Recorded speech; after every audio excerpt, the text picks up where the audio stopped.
Welcome to Beyond the Glory, the podcast that takes you deeper into the untold stories, raw moments, and defining victories that shape the world of sport.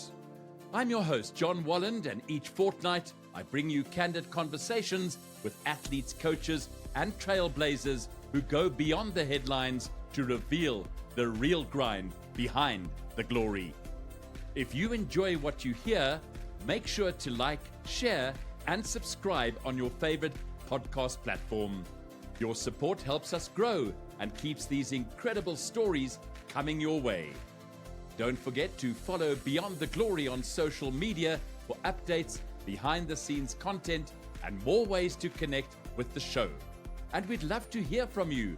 Leave a comment, tag us, or join the conversation wherever you're listening or watching. Let's go beyond the glory together. Oh, what an absolute honor and a pleasure to be joined by Riley Norton. I tell you what, when you mention Riley Norton, people just say, wow, what a great athlete. And really, this is not about blowing smoke, Riley. It's actually the truth. When you go out there and everybody, talks about you at 20 years of age, you've achieved what most can only dream of, excelling at national level, not in only one sport, but at two of South Africa's biggest sports. And that's always the big talking point, as you know, rugby and cricket. Everyone talks about that because we don't often hear of that. When I look back to my era, Riley, Peter Kirsten was one of those players who did that. Lee Barnard, who was at Kezia in Joburg, he didn't even play for Springboks, but also excelled in both rugby and cricket. Unbelievable. I mean, going from cricket star to rugby sensation, truly sensational. A warm welcome to you. No, thanks so much, John. It really means a lot. Thanks for having me on your show. It's been a special few weeks. I'm just very grateful for all the opportunities that I've been given. But thanks so much for having me on the show. It really means a lot. How have you settled in with all of this? I mean, there's so much publicity. I think just about everybody's wanting to have a piece of your time. And I've been with so many people, and they say, have you heard Riley speak? He speaks unbelievably. This is a future captain. I mean, you must get so many, a captain of the Springboks, of course, big captain of the SA20 team, but also, you must get so many people talking to you and wanting a piece of your time and that sort of thing. How do you cope with all of that? Because I must admit, from what I've seen and what I've read and heard from you, you handle it absolutely beautifully. No, thanks so much, John. Geez, it's awesome for me that we get so much support from South Africa, and that everyone wants a piece. It's really special. And when we were at the World Cup, just the support from back home and the fans and everything almost motivated all of us to carry on going. I couldn't have done it alone, and that's the thing that I always say is that it's a team sport. And I had unbelievable leaders and people around me and management and coaches. So to be in the position I am today is really special for me. And of course, being in South Africa with such a strong sport culture that everyone loves sport, rugby, cricket, whatever, whenever there's sports on, it can just put a smile on people's faces. So to be in this position is really unbelievable for me, and I just hopefully can just carry on going. Of course, under 20 level is just a start, and I'm really enjoying training now back at Western Province. So I'm really excited for what's to come. I must ask you, Riley, I mean, such a talented cricket player, and who could ever forget the big role that you played as an all-rounder in the Under-19 World Cup as well. I mean, that was just incredible. You went on to achieve in that Under-19 Cricket World Cup, getting those skills, as I said, as an all-rounder. But at what stage, when did you actually, when did you realize that I know it was during your matric year that you loved rugby, maybe just a little bit more than cricket. So it must have been quite a big decision for you to make, eh? Yeah, no, it was definitely a tough decision, and it kept me up at night, if I'm being honest, because I just wanted to make sure that I made the right decision for myself. I really didn't want to make this decision, and then in a few years' time, I realized that I've actually made the wrong one, and I want to go back, and it's too late. So I think that's why I played them for so long, is because I just loved both of them the same. From grade 8 to grade 11, I was like, in the summer, all I want to do is play cricket. I found it. Now I'm playing cricket for the rest of my life. And then when I put the rugby boots on and we run out at Porus, I was like, no, okay, all I want to do is play rugby. And then I played in that World Cup at home, like you said, for cricket, and it was just an unbelievable experience, playing in front of home fans, making it to a semi-final. And then I played SA Under-18 rugby, and I was almost made the decisions harder because I just enjoyed them so much. But then I think when that season started in matric, I don't know, the penny just dropped or the ball just dropped, and I was like, no, flip. I just want to play rugby. There's nothing like it in South Africa. The camaraderie, I really enjoy the physical part of it. And then, of course, winning 2 World Cups, the seniors, 2019, 2023, and we all watched that and saw how it united us as a country and almost what keeps us going now. Every Saturday when the Springboks play, the whole country unites and just wants to watch them. So rugby is a special sport in South Africa. And I would love to say that I'm at ease with my decision. Of course, maybe winning this thing helped a lot Yes. because it brought a lot of enjoyment to my life. But yeah, no, I'm very at ease with my decision. I just can't wait for what's to come.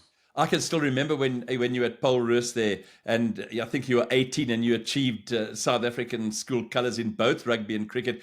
And that really, and the modest person that you are, Riley, if you put it into perspective, that's a distinction that only a few people hold. Let's be quite honest about that. But that must have meant such a lot to you. No, it really, really did. I love South Africa. I love playing cricket and rugby, and to represent those, our country at such a high level was really special to me. But I couldn't have done it, at times I felt a lot of pressure to pick, like every schoolboy does, playing multiple sports. There were coaches on me saying, you got to pick one now. There were different friends telling me, no, I think it's time that you specialize, otherwise you're going to fall behind. And luckily I had a great support system around me with unbelievable coaches, and also obviously my family and my close friends just told me to carry on going and almost just stay playing both. And I owe a lot to them, because at times I almost said, I'm getting so much pressure that Yes. almost it's normal to quit now. So I need to quit in order if I want to make it. But I'm so grateful that I almost carried on and listened to the people that I trust. And of course, the coaches at Porus, with Coach Dion Boertes at cricket, and then Coach Cornelius and Edot Moot at the rugby, they had a great relationship with each other. So you had to give and take, but luckily, just with good communication between the two coaches and just almost an understanding and care for me, I think that was possible, because I think a lot of kids feel pressure at a young age to pick, and it's actually not them that wants to pick, it's just what the external factors are telling them. So I'm really Yes. grateful that almost I had that unbelievable support system around me to help me make the decision, and they were almost more wise in what they've learned from their past. Yes, and wonderful the way you've put that as well. And, also to have family too. And, let's just not forget that your dad, Chris, of course, played for Marty's Rugby. I think that was from Mm, about 91 to 2003. And he does quite a bit in terms of, the supporters club there. He's a loyal supporter. But really, in essence, I mean, you've kind of followed in your dad's footsteps, haven't you? You joined Marty's Rugby as a student athlete. So mm. it's very much, he's played a big role in your career, hasn't he, thus far? Yes, no, he definitely has. My dad, I think he's someone that I really trust with my career and with my, whenever I need advice and honest advice, he'll come and give it to me. And of course, him being at Marty's and him experiencing almost that rugby at VP and the university life, I could speak to him, and he said that was really important for me to experience as well. As you don't just want to go straight into rugby, let's see Yes. how your career progresses. But he thinks that almost student athlete is really important for my development and meeting new people and relationships. And I couldn't agree with him more. I actually haven't played a game for Marty's this year, because in that time when we came back from Georgia for a tour and Yeah. before rugby championship, I got an ankle injury in exactly the 4 weeks where I was eligible to play varsity cup. But just the relationships that I've formed with people at Marty's and at the university has just been really special to me. And even the training in December and January, getting me ready for camps and S under 20 and all of that, I'm very grateful for that. And yeah, I really am lucky to have a dad like him, and of course just my mom and my two brothers as well. I'm very close with my family, and I owe them a lot, because they're always there for me, and I know they always want the best for me. So it's really special to go home and just have honest conversations with them, that I can trust them with anything, and I know the advice that they're giving me is purely for the best interest of me. So yeah, I think that support system that I have around me is definitely something that I cherish and that I'm very lucky to have. Oh, that's stunning. And, just listening to you, I can see how much motivation you have, energy. Certainly, self motivation is something that one does require as well. You've got to be a manager of your own time, that sort of thing. Your success, I suppose, would you say you would attribute it to, it's such a balance, because at the end of the day, it's all about Mm, time management. You've got to be effective in that. mm. The support of your lecturers, that sort of thing. They are obviously in support of you as well. I mean, BCom investment management. It's a tough course, but it's all about balance, isn't it, Riley? And that's what you do. You Yes. obviously you balance everything. Yes, no, I think that's a huge thing, and I Yes. think also when people speak about burnout and being busy with different sports, I think because of the mixture I have at the moment, I have the academics, I have obviously a social life with great friends and family around me, and then I have my sport, which I'm really passionate about and I love. So this all-round balance, I think, is crucial for athletes and especially young athletes. You see the studies now coming out that if the more sports you play, the less injury prone you are, the more skills you can have for the individual sport that you'll eventually prioritize. So, for me, I think playing all these different sports and the balance between academics and having my brain stimulated on the side and making sure that I just don't lie around and get bored and out of sport, and in a sport like rugby as well, when you're injured, you don't just want to, what are you going to do? You're going to do an hour rehab or 2 hour rehab a day, and Mm, then what are you going to do for the rest of the day? And with a contact sport, you want to have something else on the side in case you get an injury.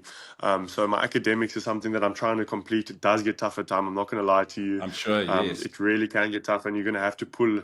You're going to have to focus some more on your academics, and then sometimes more on your rugby, and vice versa.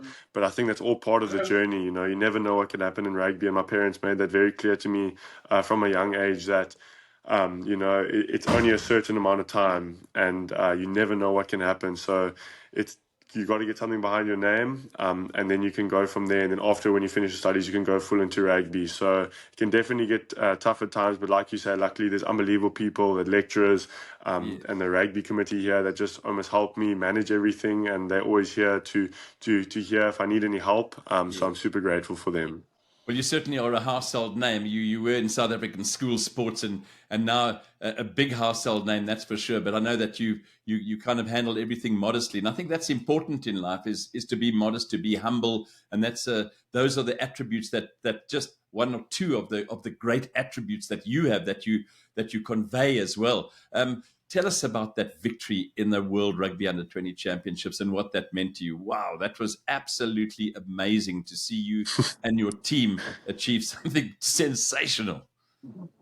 No, thanks so much, John. Geez, like I said in the post-match conference, it really was the best day of my life. A lot of senior people tell me when I get back to province that you must really enjoy these wins because it's rare in sport, especially in a competitive, World Cup like that with great teams around you, that everything goes to plan and you actually win it. So you must never take those moments for granted, and you must enjoy them while they come. But geez, it was just an unbelievable journey. We got together November, December in camps. We had a tour to Georgia. We had a rugby championship at home, where we lost to Australia and New Zealand. And, our backs were almost against the wall, but it was just a self-belief from our side. And, it was really, really hard work, and everything just came together, and we had a common goal, and just the relationships that we formed in this squad. I was speaking today on the players group again, and that group chat is still buzzing, and we're just unbelievably lucky with the personnel we had there, and just the Yes. characters, and to win a World Cup after 13 years, in Italy, in another country, playing against New Zealand, which is an unbelievable history against them, facing the haka, and just everything coming together in that final moment was really, really special, and something that I really cherish. So whenever I see that video of us lifting that trophy and the game again, it just brings a smile to my face. And it's something that I'm going to remember for the rest of my life. And I think that's why we play the game of rugby, is for moments and days like that. And victories, of course. I think the losses almost in the TRC, you realize how important those wins are, and the cups, and how you must enjoy them. So when we got back to South Africa, and I just saw how much support we had and how much people were watching us and wanted the best for us, geez, it meant the world to me, and it almost made us all emotional just about how much support we actually had here. So, geez, it was the best couple of weeks of my life. Yes. And yeah, I'd really, really cherish that for the rest of my life. Oh, that's wonderful, Riley, and well put as well. And always nice to have New Zealand in a final. The under 20 Mm, side. It really is a good test to come across a team like that, and great performances mm, throughout the tournament from you under your leadership and your team. You mentioned that the WhatsApp group still goes. There's so much excitement, so much enthusiasm, and everybody are kind of you're like a family. It's unbelievable stuff. And then to have mm, a situation where our national coach, Rassie Erasmus, then calls up three of your players to come and join the camp there. That's something unbelievable. I mean, can you imagine that feeling, being part of such a great team? Having won the World Cup mm. now on so many occasions, and twice in a row now. It's just incredible to have that opportunity, don't you think? Are you looking to connect your brand with South Africa's top sporting stars? Icon X 360 is your go-to commercial talent management agency, turning elite athletes into powerful brand ambassadors. From endorsements to appearances, digital campaigns to strategic partnerships, we maximize value for both talent and brands. No, definitely. Like the Springboks, when they played against Italy and Georgia, we all sat down as a team together, coaches, management, players, and we just watched them because the whole country, and especially the under 20 rugby side, takes so much inspiration from them and what they're doing for all of us. So whenever they had the opportunity to play, we were there, we were watching. It was almost like a team builder, if you would say it like that. And then, of course, winning in sport, it gives you opportunities. So I think that's the special thing, is that because we won that championship now, a lot of guys will get opportunities, and those three players are just unbelievable players. And other than the unbelievable players they are, they're just the characters they are. They don't come from easy backgrounds. They've had to struggle. They've worked really, really hard, and just to be in the position that they are today, they fully deserve it. So I have no doubt when they get into camp, they'll impress, and they'll carry on being the great characters they are. But Batu, Hashim Pede, and Cheswell Yerster, geez, those three players are game changers. To have them in your team, as soon as they get the ball, you know that something's going to happen. So I'm so proud of them, and just when the news broke, how happy the whole squad was of them was just really special to see, and how excited they are. So I spoke to Batu on Monday evening after their first training day, and he says, "Geez, there's a reason why they're world champions. Is how hard they work." So he says it's a step up. These guys really they work extremely, extremely hard. But he's loving every second. He's just a very passionate South African guy. He puts his heart on his sleeve, and he's just excited for the journey ahead. So I'm so proud of those guys, and I can't wait to catch up with them afterwards and hear about the full experience. Well, I mean, it's absolutely, there's no doubt for you. I mean, when you wore that captain's armband at crucial times during that competition as well, you handled that responsibility, the responsibility very well, and leadership clearly is something that comes kind of natural to you, but something that you have to work on. But I mean, I would imagine that in terms of the way you've progressed through life, and it's one step at a time, really, for you. But I mean, to captain the Springboks one day would be an absolute dream come true for you, I'm sure. Yeah, no, geez, just playing for the Springboks in general is just the pinnacle, that any South African that picks up a rugby ball in his backyard when they were young, they dream of putting on that green and gold jersey. So that's obviously the goal for me. I know there's unbelievable players around me, and there's a lot of steps to still get there, and it's just about how I can carry on performing and, playing good rugby. So, yeah, that would be, geez, an unbelievable experience if I can ever achieve that. But I'm looking forward to just the steps in between, and just staying in the process and just enjoying the now. I think that's so important. You got so much still to go. It's only the start of my rugby career, and it's been a great start, obviously, winning this thing. But, there's Western Province games and everything like that, and there's so much more memories to be created with unbelievable people around me and new relationships that I can form. So, that would be the pinnacle, like any South African rugby player wants to do. And I'll work really hard for it. But like I said, I'm just going to try and stay in the now and just enjoy everything that comes my way. Brilliant, Riley. Were there any? I wanted to ask you in the under 20 championship. Were there any sort of pre-match rituals or messages that you gave the team before running out?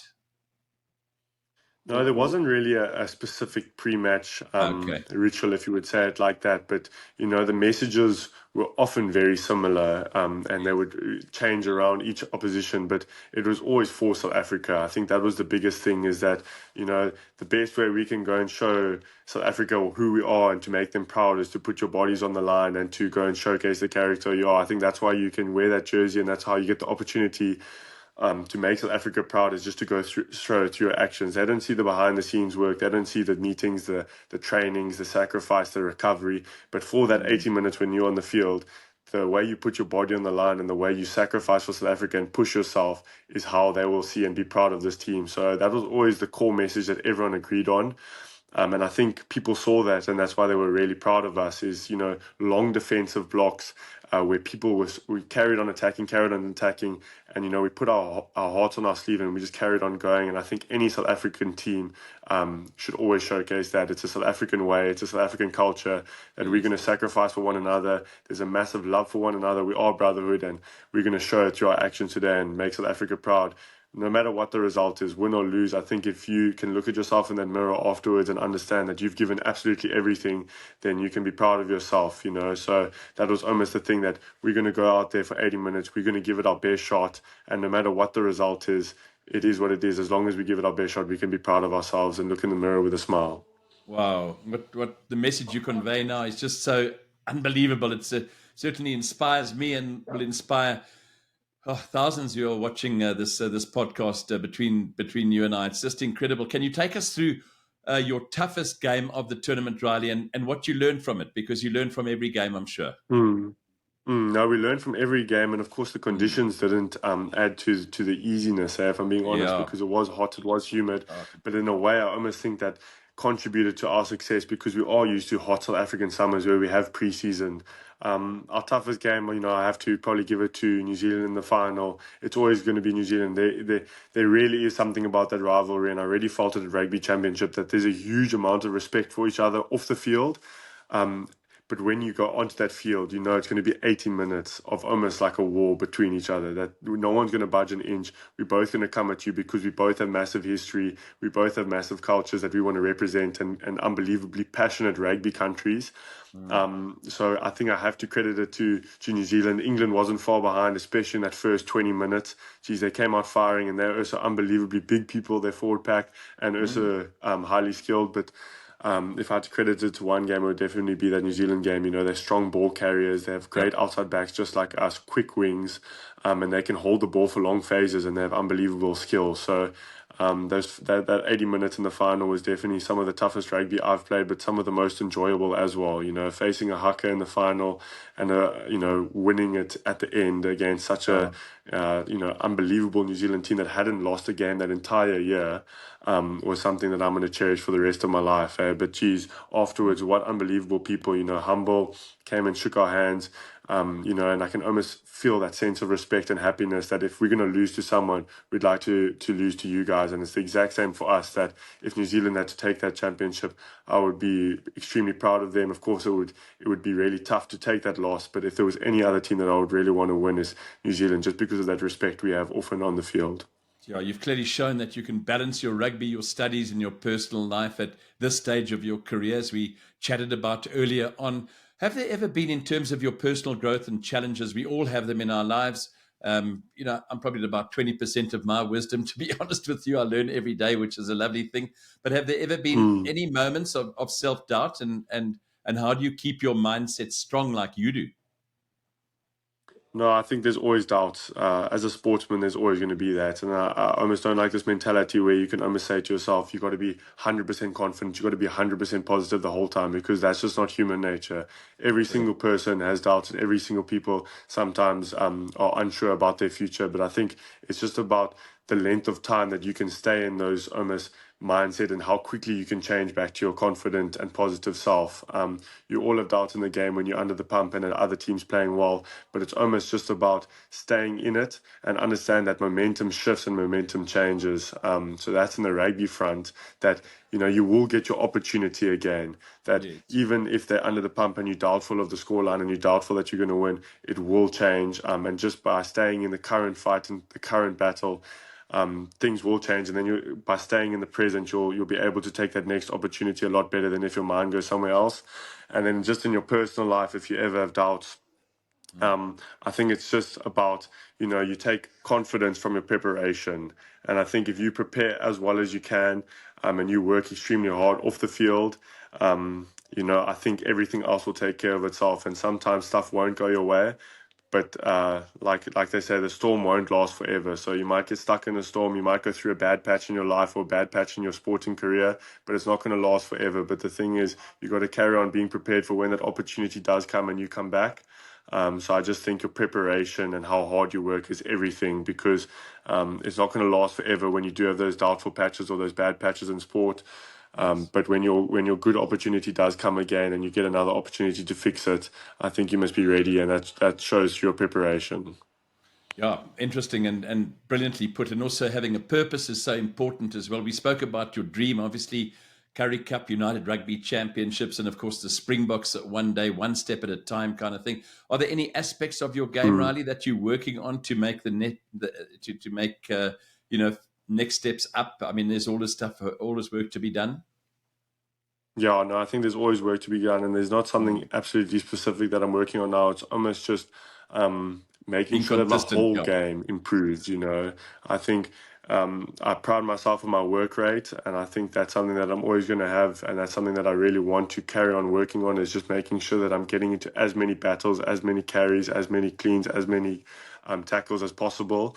And I think working on that is just to make them more and more dominant, because of course, the more and more dominant you can be, especially as a lock and as a flanker in South Africa, the more you'll put your foot in the door. So at this stage, I'm just working really hard. Obviously, I haven't fully grown yet, if I have to be honest. So I'm really working hard in the gym and in my prehab and stuff like that.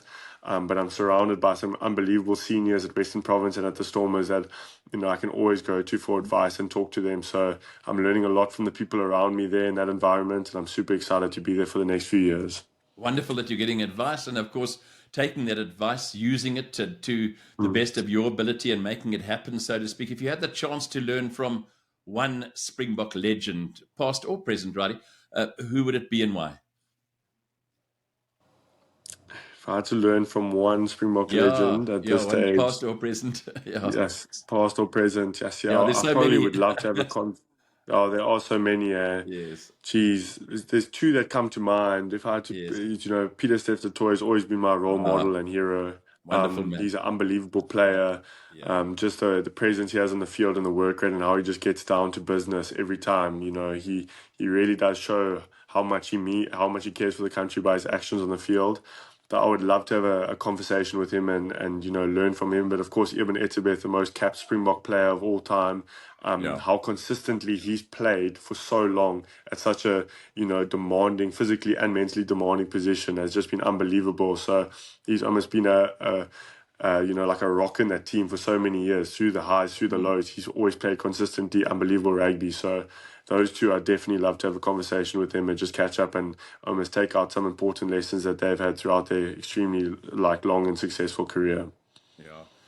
If I'm going to sort of ask you a couple of quick fire questions in that before Yes, of we course. sign off. I mean, who's the toughest player you've ever faced? Anybody that you could think of? Toughest player I've ever faced? Someone that... It's a good question.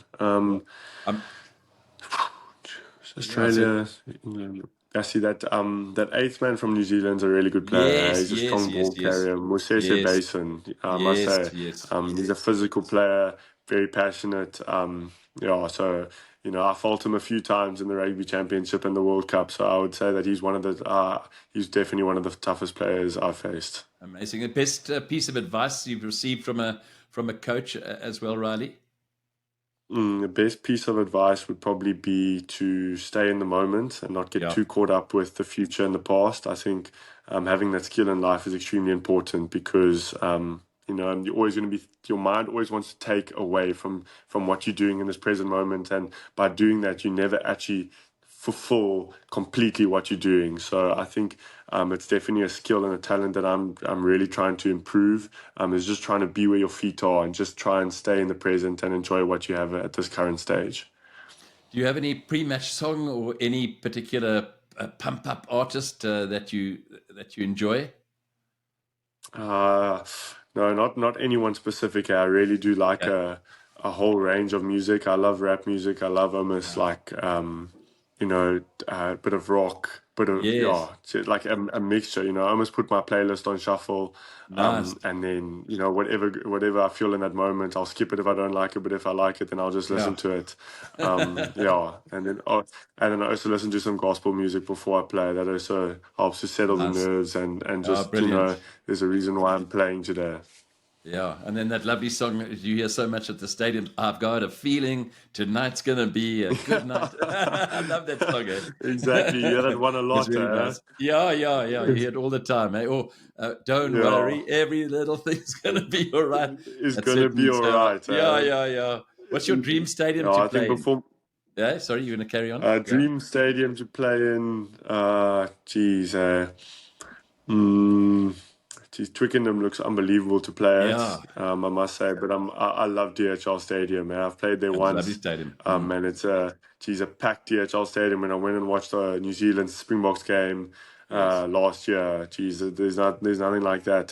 So I would just say my home stadium, DHL Stadium, is a special place for me. Wonderful. What message do you have for young, aspiring rugby players out there dreaming of representing South Africa? And I'll say young, I mean, you're 20. I mean, it's like incredible. I mean, but the advice that you can give to people certainly can aspire to, Mm. it can give to not only the youngsters, but to all of us, to grown-ups. We can learn so much from you. No, I think if I had to give, like, let's say I had to give my younger self or younger people advice, would just be to really work as hard as you can. I think hard work opens doors. I think a lot of people are talented, but I look at guys that have gotten themselves into the room because of pure sacrifice and because of hard work. I think it'll do so much for your career as hard work and discipline. You got to work harder than the man next to you if you want to make it. And I think by doing that, if rugby is your passion and you really love it and you found that rugby is your purpose and what you want to pursue in life, all that hard work is enjoyable and worth it. Of course, you're going to go through, times where you're not motivated and everything. But if rugby is your purpose and your passion, just like it is for me, I almost love going that extra mile. I love working hard at training and pushing myself because geez, I couldn't think of doing anything else with my life. I'm in an extremely privileged position to do it. So I think to the younger generation, if you found that rugby is your thing, you want to pursue it, just go out and work as hard as you can. And I promise you, by doing that, you'll put yourself in the best position to make it. Yeah, Riley, you've been an absolute inspiration to meet for the first time on a podcast platform. Thank you so much for your professionalism, to your wonderful agent, Andries. I mean, just to the way you've handled things has been absolutely amazing, and it really has been an absolute honor and a privilege to be able to talk to you. And I wish you everything of the best in your future endeavors going forward. May you go from strength to strength in all your endeavors. You certainly have the chutzpah, you have everything, the whole makeup. But I think at the end of the day, you've always got to keep your feet on the ground. And I think that's the modesty that you do portray and how important that is in life, isn't it? I mean, at the end of the day, we really have to keep that all in the context of just being a normal person like you are, at the end of the day, wanting to achieve and wanting to do what you've set your heart out to. Is there anything else that you might maybe want to talk to me about that you haven't chatted to, that you wanted to just share, or would you say that? No, We've that kind of that covered that everything? I'm I all think we good there, have. John.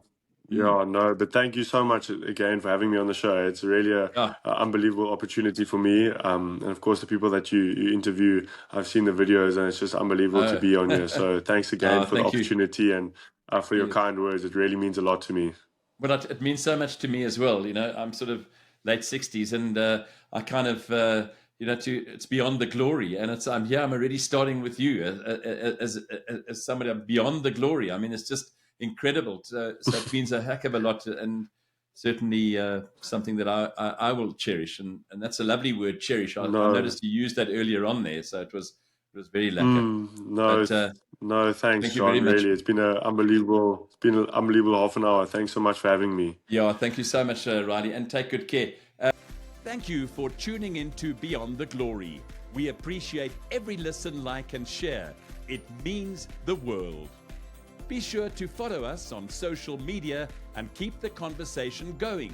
And if you haven't already, check out our band link at https://band.link/Beyond Glory, full stop. And that's where you'll find all our latest episodes, platforms, and more. Stay locked in. More inspiring stories and powerful moments are coming your way. Until next time, keep pushing beyond the glory.